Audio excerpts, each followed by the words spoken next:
Hey there, car fans. Welcome back to another episode where we dive into the best and worst of automotive history. The 1970s were a time of bold fashion, disco music, and unfortunately, some pretty terrible cars. Today, we're counting down the 10 worst cars from the 1970s that everyone hated. These cars were plagued by poor design, bad performance, and reliability issues that left drivers frustrated. Let's get started. Kicking off our list is the 1974 Ford Pinto, a car that began with great promise but ended up becoming one of the most notorious vehicles in automotive history. Introduced in 1971, the Pinto was Ford's response to the growing demand for small, fuel-efficient cars in the United States, a demand driven by rising fuel costs and an increasing interest in more economical vehicles. However, despite its initial success and popularity, the Pinto is best remembered today for a serious design flaw that led to one of the most significant automotive scandals of the 1970s. The Ford Pinto was designed to be a lightweight, affordable, and compact vehicle that could compete with popular imports like the Volkswagen Beetle and the Datsun 1200. Ford aimed to produce a car that was not only fuel-efficient, but also stylish and accessible to a wide range of consumers. The Pinto's small size, simple design, and low price point made it an attractive option for many buyers, and it quickly became one of Ford's best-selling models. However, the Pinto's reputation took a dramatic turn when it was revealed that the car had a critical safety flaw. The gas tank in the Pinto was positioned behind the rear axle, close to the back bumper. This placement made the gas tank vulnerable to puncture in the event of a rear-end collision, which could lead to fuel leakage and, in some cases, catastrophic fires. Reports of fatal accidents involving Pinto that burst into flames after being rear-ended began to surface, sparking widespread concern and outrage. The controversy surrounding the Pinto escalated when it was discovered that Ford had been aware of the potential danger posed by the gas tank's placement, but chose not to make significant design changes due to cost considerations. Internal documents revealed that Ford had calculated the cost of retrofitting the Pinto with a safer design versus the potential cost of settling lawsuits resulting from accidents. This cost-benefit analysis, which became public during legal proceedings, painted a damning picture of Ford's decision-making process, prioritizing profits over safety. The ensuing public relations disaster severely damaged Ford's reputation. The Pinto became a symbol of corporate negligence and the dangers of cutting corners in automotive safety. Despite Ford's efforts to address the issue, including offering retrofits to add protective shields around the gas tank, the damage to the Pinto's image was irreparable. The car was eventually discontinued in 1980, but the legacy of the Pinto scandal has endured, serving as a cautionary tale in the automotive industry. Beyond its safety issues, the Pinto's design and performance were relatively unremarkable. It featured a range of small, economical engines that were in line with the car's purpose as a fuel-efficient vehicle. The Pinto was available in several body styles, including a sedan, hatchback, and station wagon, which offered some versatility for buyers. However, these positive aspects were overshadowed by the car's safety flaws and the negative publicity that followed. In hindsight, the 1974 Ford Pinto is often remembered less for its intended role as an economical, accessible vehicle, and more for the scandal that defined its legacy. The Pinto's story serves as a reminder of the critical importance of safety in automotive design and the long-lasting consequences that can arise when that priority is compromised. In conclusion, the 1974 Ford Pinto represents one of the most infamous chapters in automotive history. What started as Ford's effort to meet the growing demand for small, fuel-efficient cars turned into a cautionary tale about the dangers of cost-cutting at the expense of safety. The Pinto remains a symbol of a significant automotive scandal, its legacy serving as a stark lesson in the importance of consumer protection and corporate responsibility.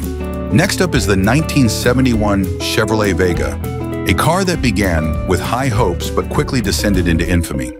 Upon its release, the Vega was hailed as a triumph of design and efficiency, with critics praising its sleek appearance and impressive fuel economy. General Motors, GM, positioned the Vega as their answer to the rising popularity of small, economical cars, aiming to compete with imports like the Volkswagen Beetle and the Toyota Corolla. However, the Vega's initial success was short-lived as significant quality and reliability issues began to emerge, tarnishing its reputation and cementing its place as one of GM's most notorious missteps. The Chevrolet Vega was part of GM's ambitious push into the compact car market, a segment that was becoming increasingly important in the early 1970s due to the oil crisis and shifting consumer preferences. The Vega's design was indeed one of its strongest points. It featured a modern, aerodynamic profile with clean lines and a wide, low stance. The car's proportions and styling were well received, and it initially drew considerable interest from buyers who were attracted by its affordability, attractive looks, and promises of fuel efficiency. However, the Vega's downfall began almost as soon as it hit the roads. One of the most significant problems with the Vega was its susceptibility to rust, particularly around the fenders and door panels. The car's body was prone to corrosion, and in some cases, rust appeared just a few months after the vehicle was purchased. This issue was exacerbated by GM's decision to use thinner, less durable steel in the car's construction as a cost-saving measure. The combination of inadequate rust protection and the use of substandard materials led to widespread reports of Vega bodies deteriorating rapidly, especially in areas with harsh winters and road salt exposure. In addition to the rust problems, the Vega's aluminum engine was a source of major headaches for owners. The Vega was equipped with a 2.3-liter aluminum inline-4 engine that was designed to be lightweight and fuel efficient. However, the engine was notorious for overheating, particularly because it lacked a cast iron cylinder head, which was more common in engines of the time. The aluminum engine block expanded at a different rate than the steel cylinder sleeves, which could lead to head gasket failures and warping of the engine components. This overheating often resulted in premature engine failure, sometimes occurring within just a few thousand miles of use. The engine's unreliability became a significant black mark against the Vega, contributing to its rapid decline in popularity. The Vega's problems were not limited to rust and engine failures. Other issues, such as poor build quality, frequent breakdowns, and a lack of refinement in the overall driving experience, further eroded consumer confidence in the car. GM attempted to address some of these problems with various recalls and modifications throughout the Vega's production run, but the damage to the car's reputation was already done. What started as a promising entry into the compact car market quickly turned into a public relations disaster for GM. By the mid-1970s, the Vega had become synonymous with automotive failure, and sales plummeted as word of its deficiencies spread. The car's reputation was so badly damaged that even GM's efforts to improve the Vega in later models were largely ignored by the public. The Vega was finally discontinued in 1977, leaving behind a legacy of disappointment and regret for GM. The car's failures became a cautionary tale within the industry, highlighting the dangers of cutting corners in design and production, particularly when trying to compete in a new and rapidly changing market segment. In conclusion, the 1971 Chevrolet Vega is remembered as one of GM's biggest blunders, a car that promised much but delivered little. While its design and fuel efficiency initially garnered praise, these positives were quickly overshadowed by severe rust issues, a problematic aluminum engine, and poor overall build quality. The Vega's rapid decline serves as a reminder of the importance of quality and reliability in the automotive industry, and its story remains a significant chapter in the history of GM's struggles during the 1970s. At number 3, we have the 1976 AMC Pacer, a car often referred to as the fishbowl on wheels due to its distinctive glass-heavy design. The Pacer was American Motors Corporation's AMC bold attempt to create a futuristic, wide-body car that stood out from the crowd. It was a vehicle that dared to be different in an era when conformity often ruled the automotive industry. However, despite its innovative approach, the Pacer's quirky design failed to resonate with the majority of buyers, leading to its quick descent into automotive infamy. The AMC Pacer was introduced in 1975, a time when the automotive industry was undergoing significant changes. The oil crisis of the early 1970s had shifted consumer preferences towards smaller, more fuel-efficient cars, and AMC sought to capitalize on this trend by offering something truly unique. The Pacer was designed to be a space-efficient car with a wide body and a cab-forward design that provided an unusually spacious interior for a compact car. The car's most striking feature was its large wraparound windows, which gave it the nickname Fishbowl. These expansive windows provided excellent visibility and contributed to the car's futuristic look, but they also made the Pacer stand out in a way that many consumers found too unconventional. Under the hood, the Pacer was initially powered by a 3.8-liter inline-six engine, which was adequate but far from powerful. The car's wide stance and heavy body made it feel sluggish and underpowered, particularly when compared to other compact cars of the time. Later models offered a 4.2-liter inline-six and even a 5.0-liter V8 engine. But these upgrades did little to improve the Pacer's reputation for poor performance. The car's handling was also criticized for being lackluster, with its unusual proportions making it difficult to maneuver, especially in tight spaces. The Pacer's weight distribution and aerodynamics were less than ideal, leading to a driving experience that many found to be awkward and unenjoyable. The Pacer's design, while innovative, also posed practical challenges. Its wide body, which was intended to provide a more comfortable interior, made parking and navigating narrow streets difficult. The car's unconventional shape and large glass surfaces made it prone to wind noise and heating issues, particularly in hot climates. Additionally, the Pacer's unique styling proved polarizing. While a small group of buyers appreciated its futuristic look, the majority found it too strange and unattractive. Despite AMC's efforts to market the Pacer as a forward-thinking and innovative car, it struggled to gain widespread acceptance. The car's quirky design and underwhelming performance made it difficult to compete with more conventional and reliable models from other manufacturers. Sales of the Pacer never met AMC's expectations, and the car quickly earned a reputation as a commercial flop. However, the story of the Pacer didn't end there.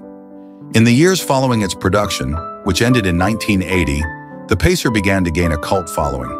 Enthusiasts were drawn to its distinctive design and the very quirks that had initially turned buyers away. The Pacer's appearance in popular culture, most notably in the film Wayne's World, helped cement its status as a quirky classic. Today, the AMC Pacer is celebrated by a niche group of collectors and automotive enthusiasts who appreciate its unique place in automotive history.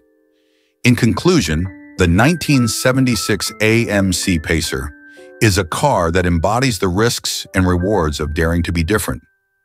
AMC's attempt to create a futuristic, wide-bodied vehicle resulted in a car that was unlike anything else on the road, but its unconventional design, poor performance, and handling issues led to its rapid decline in popularity. While it was considered a major flop in its day, the Pacer has since found a second life as a beloved oddity in the world of classic cars, proving that sometimes the most unusual designs can leave the most lasting impressions. Next on our list is the 1975 Bricklin SV1, a car that was as ambitious as it was flawed. The SV1, short for Safety Vehicle 1, was the brainchild of Malcolm Bricklin, an American entrepreneur with a vision of creating a sports car that prioritized safety without compromising on style. The car featured striking gull-wing doors and a sleek fiberglass body, both of which set it apart from other vehicles of its time. However, despite its innovative design and noble intentions, the Bricklin SV1 was plagued by a host of mechanical issues, production delays, and high costs, ultimately leading to its demise after just a few years of production. The Bricklin SV1 was introduced in 1974, during a time when safety was becoming an increasingly important concern in the automotive industry.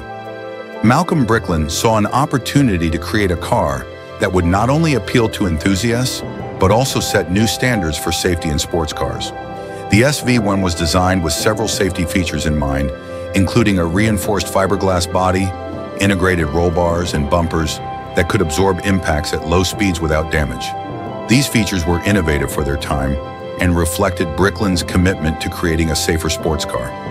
One of the most distinctive aspects of the SV1 was its gull-wing doors, which were hinged at the roof rather than the sides, giving the car a futuristic and exotic appearance. These doors, however, proved to be one of the car's most problematic features. The doors were heavy and relied on hydraulic struts to open and close, but the system was notoriously unreliable. Owners often found themselves struggling with doors that wouldn't stay open or that were difficult to close, making the car's unique selling point a significant drawback. The SV1's fiberglass body, while intended to be lightweight and durable, also presented challenges. The body panels were prone to fitment issues, leading to inconsistent gaps and a lack of overall build quality. In addition, the production process for the fiberglass panels was complex and time-consuming, contributing to frequent delays in manufacturing. These production issues, coupled with the car's high cost of materials and assembly, made it difficult for Bricklin to produce the SV1 efficiently and at a competitive price. Under the hood, the SV1 was initially powered by a 5.9-liter AMC V8 engine, which provided decent performance, but was far from exceptional. In 1975, the engine was replaced with a 5.8-liter Ford V8, which offered slightly better power, but still fell short of making the SV1 a true high-performance sports car.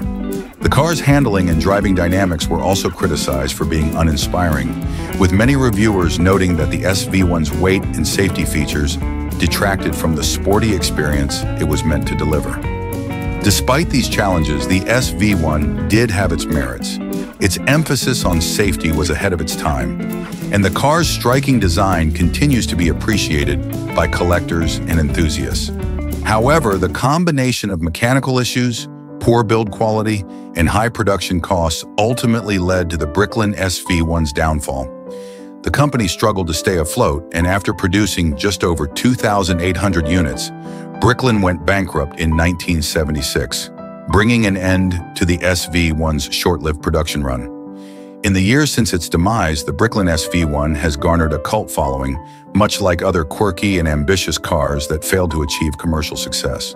Collectors are drawn to the car's unique design and the story of its creation, while others appreciate it as a symbol of what can happen when ambition outstrips practicality in the automotive world. Despite its flaws, the SV1 remains an intriguing chapter in automotive history, a reminder of the challenges involved in turning visionary ideas into reality. In conclusion, the 1975 Bricklin SV1 was a car that aimed high but ultimately fell short of its lofty goals. Marketed as a safety sports car with innovative features like gull-wing doors and a fiberglass body, the SV1 struggled with a host of mechanical and production issues that undermined its potential. While it failed to deliver on its promises during its brief production run, the SV1's legacy endures as a unique and ambitious effort that continues to captivate automotive enthusiasts and collectors alike. Coming in at number 5 is the 1974 Mustang II, a car that represents one of the most controversial moments in the history of Ford's iconic Mustang. The Mustang II was born out of necessity following the oil crisis of the early 1970s, a time when fuel efficiency suddenly became a top priority for American car buyers. Ford, recognizing the need to adapt to this new reality, made the difficult decision to downsize the Mustang, a car that had become synonymous with power, style, and the freedom of the open road.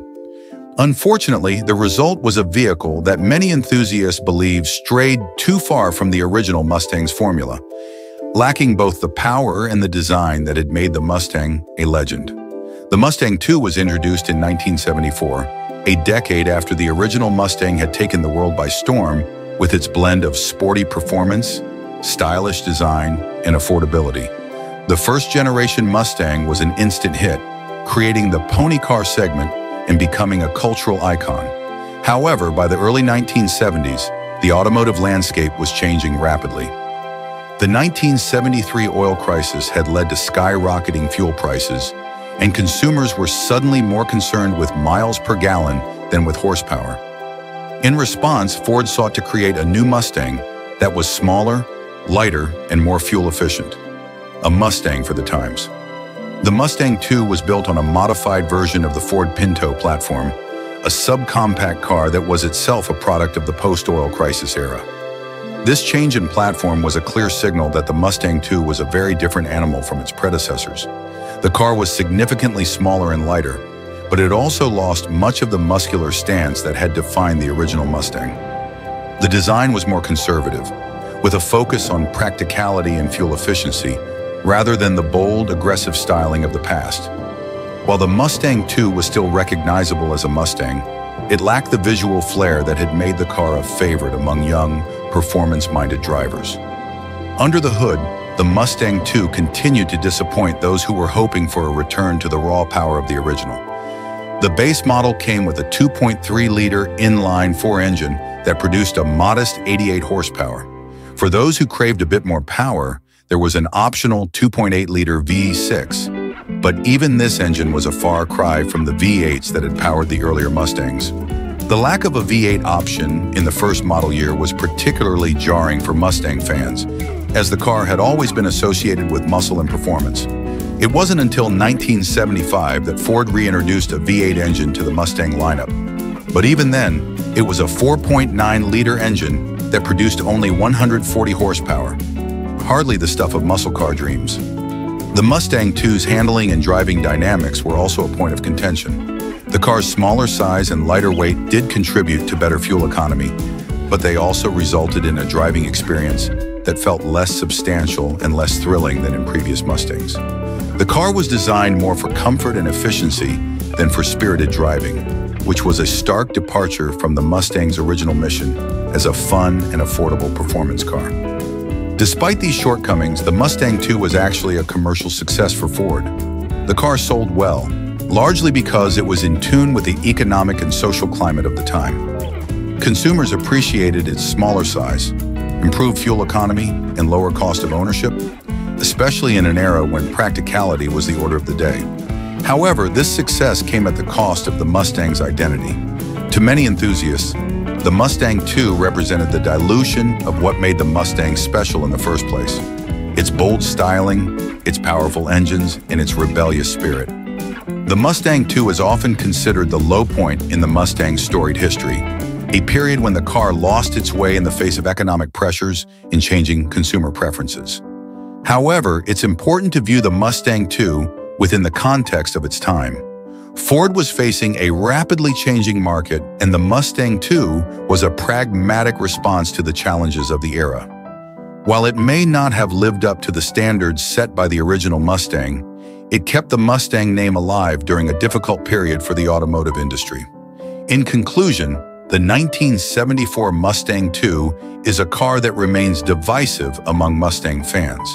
Downsized and underpowered, it failed to capture the spirit and style that had made the Mustang an icon. However, it was a product of its time, designed to meet the demands of an era when fuel efficiency was more important than horsepower. Although it's often viewed as the low point in the Mustang's history, the Mustang II's legacy is a reminder of the challenges automakers faced during the 1970s and the lengths they had to go to in order to survive. Next up is the 1970 Triumph Stag, a British import that embodies the phrase, "so close, yet so far." The Triumph Stag was envisioned as a luxurious grand tourer, a stylish and comfortable car that could compete with the likes of Mercedes-Benz and Jaguar in the burgeoning GT market. Designed by the famed Italian designer Giovanni Michelotti, the Stag featured an elegant, timeless design with a T-bar roof that combined the open-air experience of a convertible with the structural integrity of a coupe. It had all the makings of a great car, but unfortunately, the Stag's potential was severely undermined by its notorious mechanical issues, particularly with its V8 engine, which became the Achilles heel that tarnished both the model and the Triumph brand for years to come. The Triumph Stag was introduced in 1970 with high hopes from both the manufacturer and the motoring public. It was a car that promised luxury, performance, and the thrill of open-top motoring, all wrapped in a sleek and sophisticated package. The heart of the Stag was a 3.0-liter V8 engine, a power plant that Triumph had developed specifically for this model. The engine was designed to offer a smooth and powerful driving experience, befitting of a grand tour. On paper, the Stag had all the ingredients of a winner: a stylish design, a capable V8 engine, and the allure of British craftsmanship. However, it didn't take long for the Stag's flaws to become apparent. The V8 engine, which was supposed to be the car's crowning glory, turned out to be its biggest problem. The engine was plagued by overheating issues, largely due to poor cooling system design and inadequate testing before production. The Stag's engine had a cast iron block with aluminum cylinder heads, a combination that was prone to gasket failures. These failures often led to coolant leaks, which in turn caused the engine to overheat. Once overheated, the engine was susceptible to warping and other serious damage, leading to frequent and costly repairs. The Stag's reliability issues weren't limited to the engine alone. The car suffered from a range of other mechanical problems, including electrical faults, weak timing chains, and troublesome fuel systems. These problems were exacerbated by inconsistent build quality, which meant that no two Stags were exactly alike in terms of performance or reliability. Owners of the Stag quickly found themselves dealing with frequent breakdowns and a constant need for repairs, which drained their wallets and patience.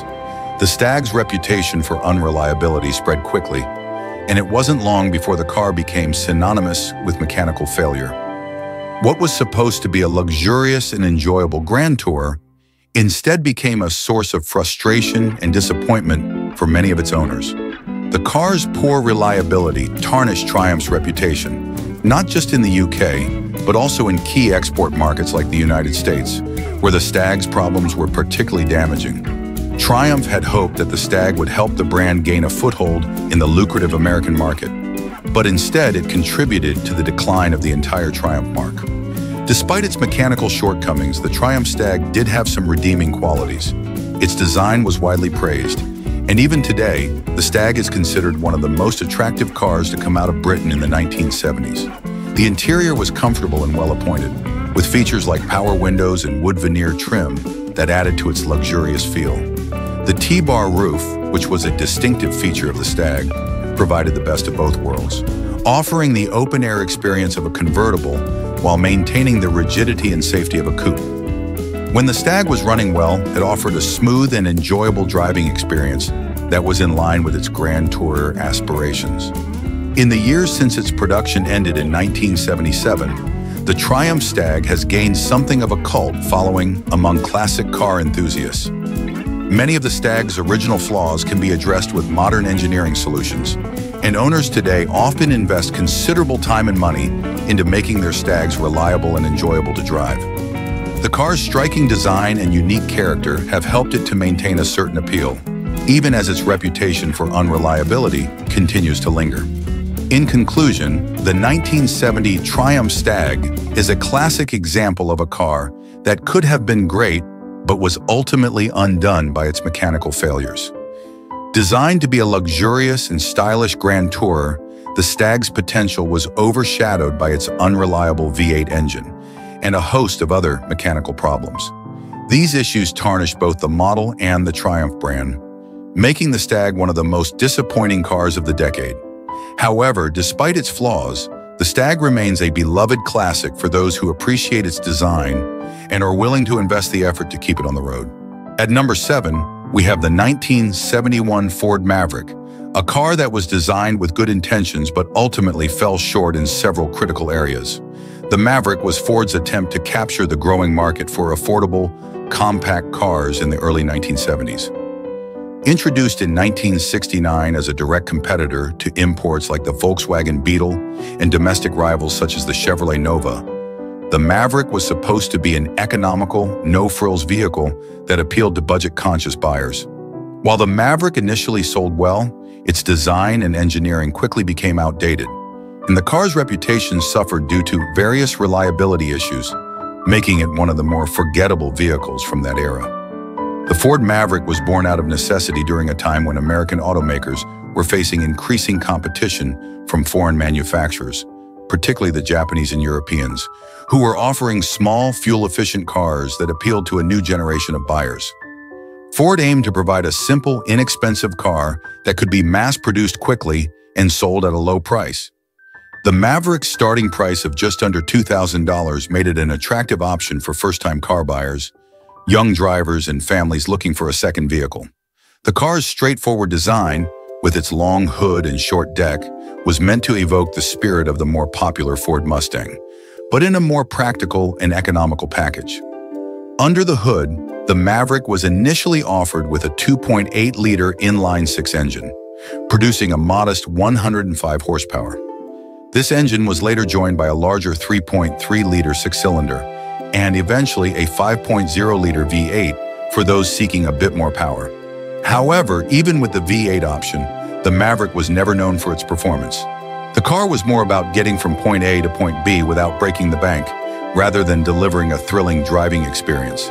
The Maverick's suspension and handling were also fairly basic, reflecting its status as an entry-level vehicle. One of the Maverick's biggest issues was its propensity to rust, particularly in regions with harsh winters and road salt. The car's body panels were thin and not well protected against corrosion, leading to widespread rust problems as the cars aged. This not only affected the car's appearance, but also compromised its structural integrity, making the Maverick less safe over time. Additionally, the car's mechanical components were not particularly robust, leading to frequent breakdowns and a reputation for being unreliable. Owners often found themselves dealing with issues such as engine overheating, transmission failures, and electrical problems, all of which contributed to the Maverick's declining popularity. As the 1970s progressed, the Maverick's design began to look increasingly outdated. While it had been somewhat modern at the time of its launch, by the mid-1970s it was clear that the Maverick was behind the times in terms of both styling and technology. The car's interior was basic, with minimal features and materials that did little to enhance the driving experience. As competitors introduced newer, more advanced models, the Maverick struggled to keep up, and its sales began to decline. The Maverick did have some bright spots, particularly in its early years when it was praised for its affordability and simplicity. The car was relatively easy to maintain, and its small size made it maneuverable and practical for city driving. However, these positives were overshadowed by the car's long-term reliability issues and its inability to evolve with the changing automotive landscape. By the time production ended in 1977, the Maverick had become largely forgotten, overshadowed by both its competition and Ford's other models. Today, the Ford Maverick is not often remembered as a classic car, and it's rare to see one on the road or at car shows.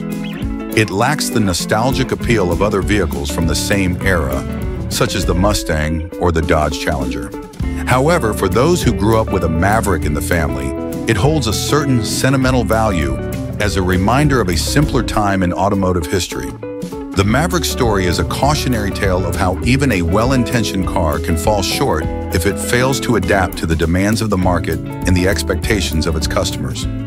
In conclusion, the 1971 Ford Maverick is a car that aimed to be an affordable, practical option for the masses, but ultimately fell short due to its outdated design, questionable reliability, and susceptibility to rust.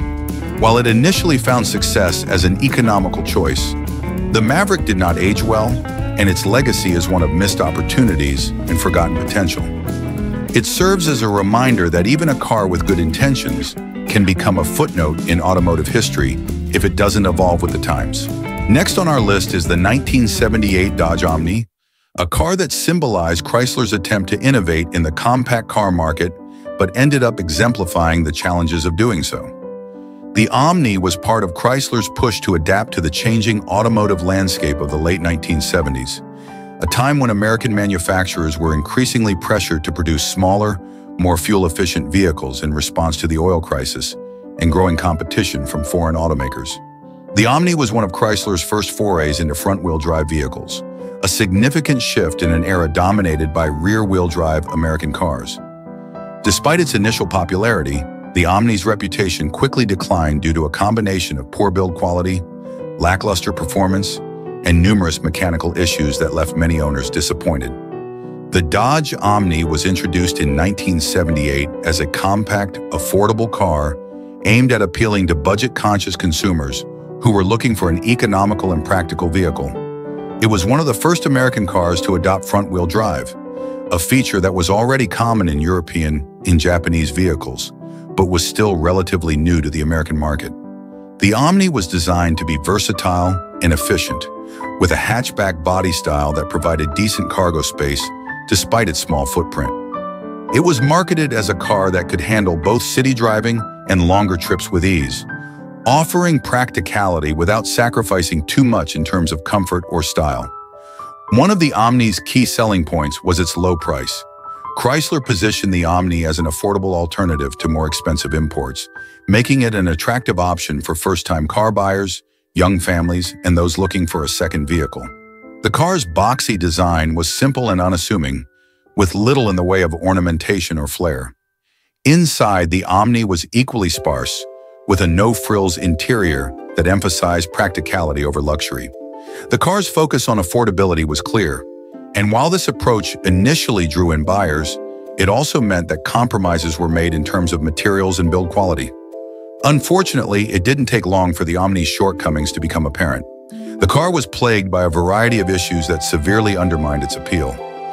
Build quality was a major problem. Many Omnis were poorly assembled, with loose or misaligned parts that led to rattling, squeaking, and general discomfort while driving. The car's suspension was also criticized for being too stiff, resulting in a harsh and jarring ride, especially on rough or uneven roads. Noise insulation was minimal, which meant that road noise and engine vibrations were easily transmitted into the cabin, further detracting from the driving experience. Performance was another area where the Dodge Omni fell short. The car was equipped with a small, underpowered engine that struggled to deliver adequate acceleration or power, especially when carrying passengers or cargo. The engine's lack of refinement was evident in its rough and noisy operation, and many owners reported frequent mechanical problems, including stalling, overheating, and poor fuel economy. These issues were compounded by the car's tendency to break down, leading to costly repairs and a general sense of unreliability that quickly eroded the Omni's initial popularity. As the problems with the Omni became more widely known, its reputation took a significant hit. What had initially been seen as a promising and innovative vehicle quickly became known as a car to avoid. Consumer complaints and negative reviews mounted, and the Omni's sales began to decline. While Chrysler attempted to address some of the issues in later models, the damage to the car's reputation had already been done. The Omni became synonymous with poor quality and unreliability, and it struggled to compete with better-built and more dependable rivals from both domestic and foreign manufacturers. In conclusion, the 1978 Dodge Omni is a car that aimed to meet the demands of a changing automotive market, but ultimately fell short due to poor build quality, lackluster performance, and frequent mechanical issues. While it was initially popular due to its low price and practicality, the Omni's reputation quickly deteriorated as its flaws became apparent. Today, it stands as a cautionary tale of how even a well-intentioned vehicle can fail if it does not meet the expectations of quality and reliability that consumers demand. Coming in at number 9 is the 1977 Lincoln Versailles, a car that serves as a stark reminder of how even a prestigious brand can miss the mark when trying to adapt to changing market trends. The Versailles was Lincoln's first foray into the luxury compact market, a segment that was growing in popularity during the late 1970s as consumers began to seek out more fuel-efficient vehicles without sacrificing luxury. Unfortunately, the Versailles fell short of expectations in nearly every aspect, becoming one of the most notorious missteps in Lincoln's storied history.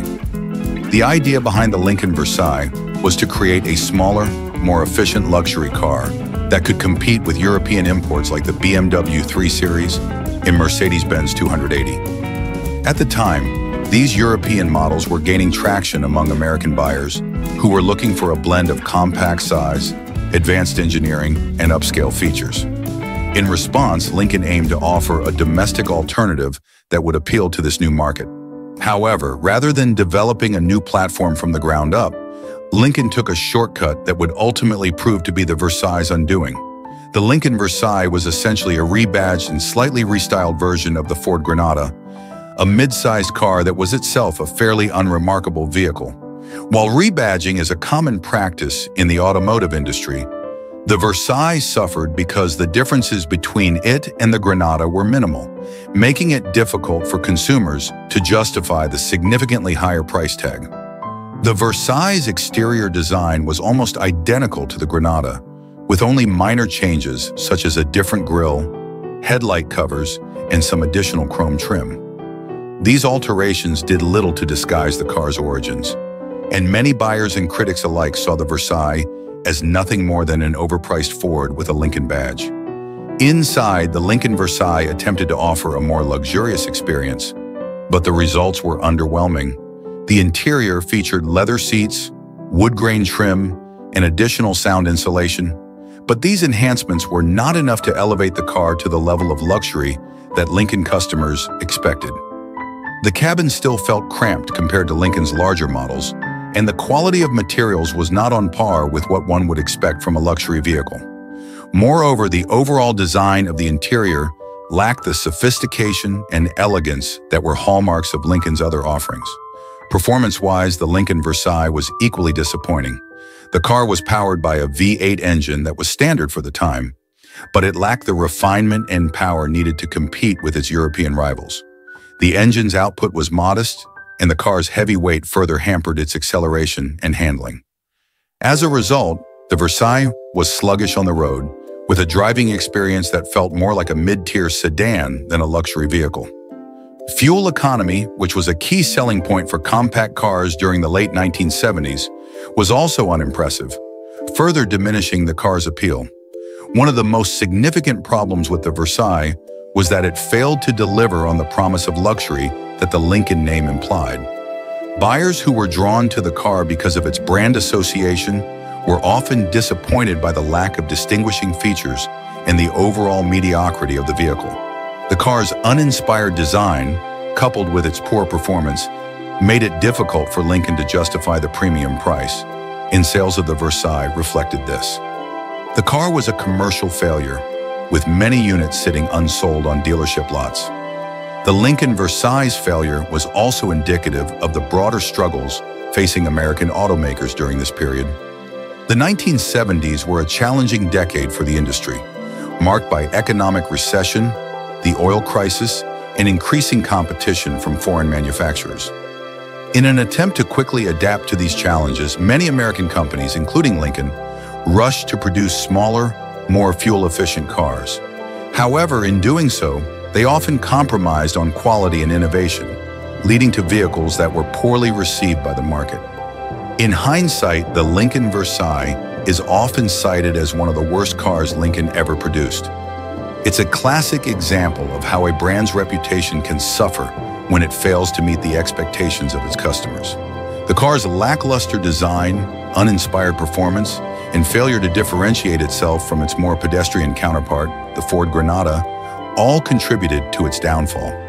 Today, the Versailles is largely forgotten, remembered only by automotive enthusiasts as a cautionary tale of what can happen when a luxury brand loses its way. Rounding out our list is the 1970 Chevrolet Chevelle Malibu 4-door, a vehicle that starkly contrasts with the iconic muscle car reputation of its two-door counterparts. While the Chevelle Coupe remains a cherished symbol of American muscle, the 4-door Malibu version struggled to capture the same excitement and acclaim. It's a reminder of how even a well-regarded nameplate can falter when its models don't live up to expectations. The Chevrolet Chevelle, introduced in 1964, quickly became a favorite among muscle car enthusiasts, celebrated for its powerful engines and aggressive styling. The two-door versions, particularly the Super Sport S models, garnered a reputation for high performance and sporty aesthetics, making them sought-after classics. However, the 1970 Chevelle Malibu 4-door represented a departure from this high-octane image, catering instead to buyers looking for a more practical, family-friendly vehicle. The 1970 Malibu 4-door was part of the Chevelle's midsize lineup, aimed at offering a more utilitarian option in response to a growing market for larger, more spacious cars. While it was designed to provide ample room for families and offer a comfortable ride, it failed to resonate with consumers in the same way as its sportier siblings. The Malibu 4-door's performance was underwhelming compared to the high-powered SS versions. It was equipped with a range of more modest engine options, including inline-6 and small-block V8 engines, which were adequate for daily driving, but lacked the muscle car thrills that define the Chevelle brand. Design-wise, the Malibu 4-door did not stand out. Its appearance was more subdued and conventional, featuring a boxy, utilitarian look that contrasted sharply with the sleek, aggressive lines of the two-door Chevelle models. The four-door variant's design was functional but uninspired, with little in the way of distinctive styling cues or sporty elements. This bland design contributed to its lack of appeal among enthusiasts who associated the Chevelle name with performance and flair. Inside, the Malibu four-door was designed for comfort and practicality rather than excitement. It offered a spacious interior with ample seating and a straightforward dashboard layout, but it lacked the sporty touches and high-quality materials that characterize the more performance-oriented Chevelle models. While the cabin was functional and met the needs of families, it didn't provide the same engaging driving experience or aesthetic appeal as the two-door versions. The Malibu four-door's underwhelming performance and lackluster design meant it was overshadowed by its sportier siblings, such as the Chevelle SS and the SS 396. These models were the ones that garnered attention and admiration, both at the time of their release and in the classic car market today. In contrast, the Malibu four-door quickly faded into obscurity, with few enthusiasts or collectors showing interest in this more mundane iteration of the Chevelle. The Malibu four-door's legacy is one of missed opportunity and overshadowed potential. It was intended to expand the Chevelle's appeal to a broader audience by offering a more practical and family-friendly option. However, in doing so, it failed to live up to the excitement and performance associated with the Chevelle name. As a result, it remains a less memorable footnote in the Chevelle's storied history, a reminder of how even a well-known nameplate can struggle when it strays too far from its core identity. In conclusion, the 1970 Chevrolet Chevelle Malibu four-door represents a divergence from the performance and style that made the Chevelle name iconic. While it aimed to provide practicality and comfort, it fell short of capturing the essence of the Chevelle brand and was overshadowed by its sportier counterparts. The Malibu four-door's lack of distinction and performance ultimately led to its fading into obscurity, highlighting the challenges of maintaining a brand's legacy while attempting to appeal to different market segments. And there you have it, 10 of the worst cars from the 1970s that everyone hated. Whether it was poor design, mechanical issues, or just bad timing, these cars failed to make a positive impression and are now remembered for all the wrong reasons. Which one do you think was the worst? Let us know in the comments below. Don't forget to like, subscribe, and hit that notification bell so you never miss an episode. Thanks for watching, and we'll see you next time.